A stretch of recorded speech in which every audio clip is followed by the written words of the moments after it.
Aujourd'hui, on va voir les différents moyens par lesquels l'eau peut s'infiltrer dans votre montre. Je vais vous donner des conseils pour que ça n'arrive jamais. Et ensuite, à la fin, on verra comment minimiser les dommages si votre montre a déjà pris l'eau, puisque la plupart des gens empirent la situation en voulant sécher l'intérieur à tout prix.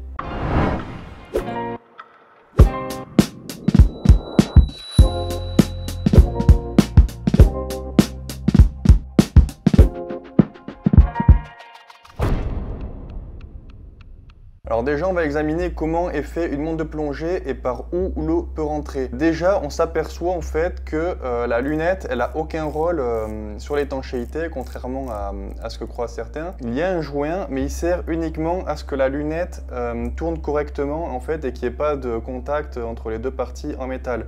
Le joint, vous voyez, il est à l'intérieur, là c'est la partie noire, mais il n'a aucun rôle sur l'étanchéité, puisqu'en fait l'étanchéité, elle va se faire au niveau du verre.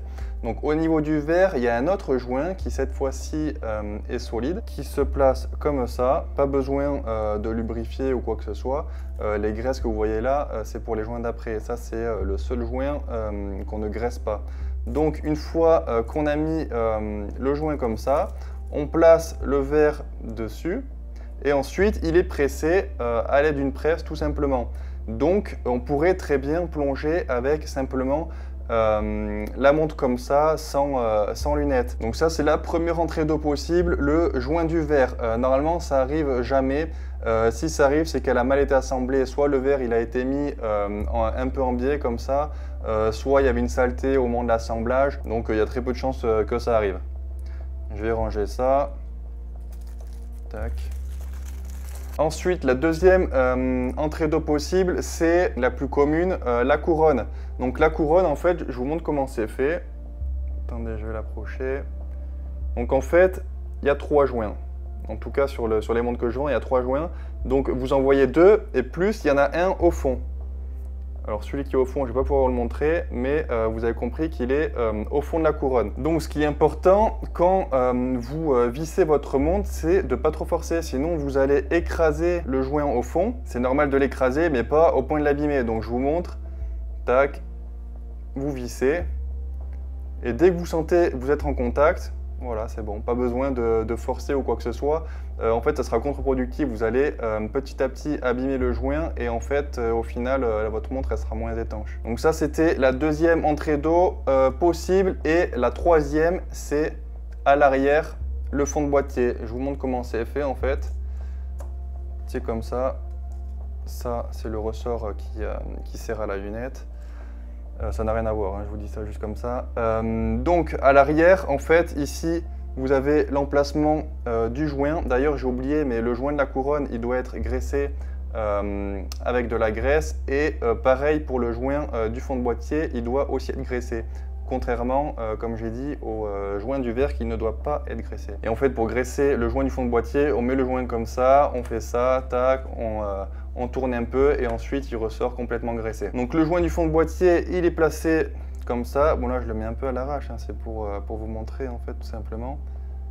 Sinon, on se sert des outils. Et ensuite, voilà, il est placé comme ça. On vient placer le fond de boîtier et on tourne. Et ensuite, la montre, elle est scellée entre guillemets. Donc pareil, normalement, si vous l'avez jamais démonté, il n'y a pas de raison que ça fuit par là. Même sur une très vieille montre, on conseille de changer les joints, etc.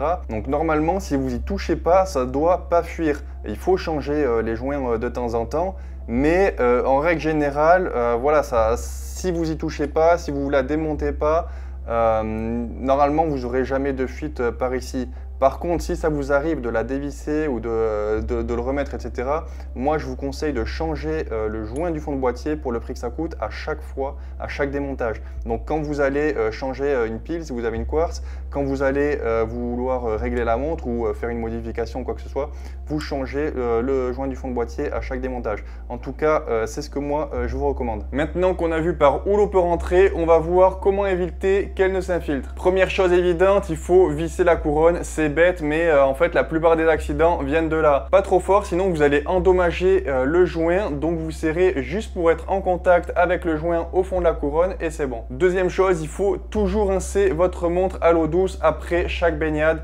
Rincez vraiment abondamment et si vous pouvez avec une brosse à dents à poil doux, comme celle pour les gencives ou les bébés. Vous venez brosser autour de la lunette et de la couronne pour bien nettoyer et même autour du fond de boîtier, ça évitera que des saletés ou du sel se déposent et au fur et à mesure oxyde la montre ou abîme les joints petit à petit. Mon troisième conseil, c'est d'éviter l'exposition à des températures trop élevées puisque déjà ça abîme les joints et ensuite l'eau peut rentrer. Donc les douches trop chaudes, c'est non. Les hammams, pareil, c'est non. Ça peut abîmer les joints et d'ailleurs, même les produits qu'on utilise sous la douche peuvent abîmer les joints, donc je vous déconseille. Et si un jour vous n'y pensez pas et que vous douchez avec votre montre, il faudra la rincer comme d'habitude à l'eau douce. La quatrième chose à faire et que peu de personnes font, c'est d'entretenir votre montre de plongée. Surtout si ça vous arrive souvent de plonger et que vous l'utilisez beaucoup dans des conditions un peu extrêmes. Faites au moins une vérification de l'étanchéité chez votre horloger de temps en temps pour éviter les mauvaises surprises au moment de la baignade. Certaines marques conseillent de changer les joints tous les 3 à 5 ans. Bon, en réalité, ça dépend beaucoup des modèles et de comment elles ont été utilisées. Moi, j'ai déjà vu des Seiko XKX de 20 ans qui n'ont jamais été révisés ou entretenus passer le test d'étanchéité à plus de 20 bars. Donc personnellement, je vous conseille d'au moins vérifier l'étanchéité de votre montre, ça c'est vraiment important.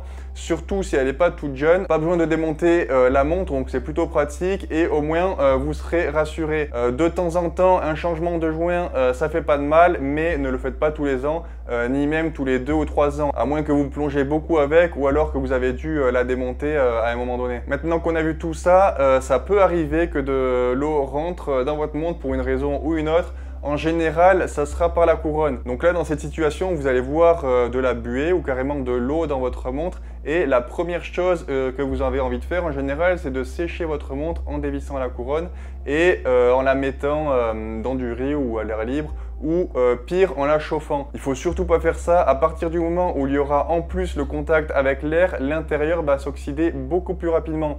Donc en fait, le mieux à faire tout simplement, c'est d'aller l'emmener à votre horloger le plus tôt possible et il s'en occupera. Ça peut arriver qu'il n'y a aucun dégât quand une montre prend l'eau, suivant comment elle a pris l'eau, mais malheureusement très souvent ça se verra au moins esthétiquement. Ce qui est sûr, c'est que c'est une histoire de réactivité, il faut vraiment être le plus réactif possible pour limiter les dégâts, mais il faut surtout pas la sécher vous-même. Malheureusement, le mal est fait et tout ce qu'on va faire, c'est essayer de minimiser les dégâts. J'espère encore une fois que vous avez appris quelque chose avec cette vidéo. Si vous cherchez une plongeuse, il y en a plein sur boutique, le lien est en description et on se retrouve très vite pour une nouvelle découverte horlogère.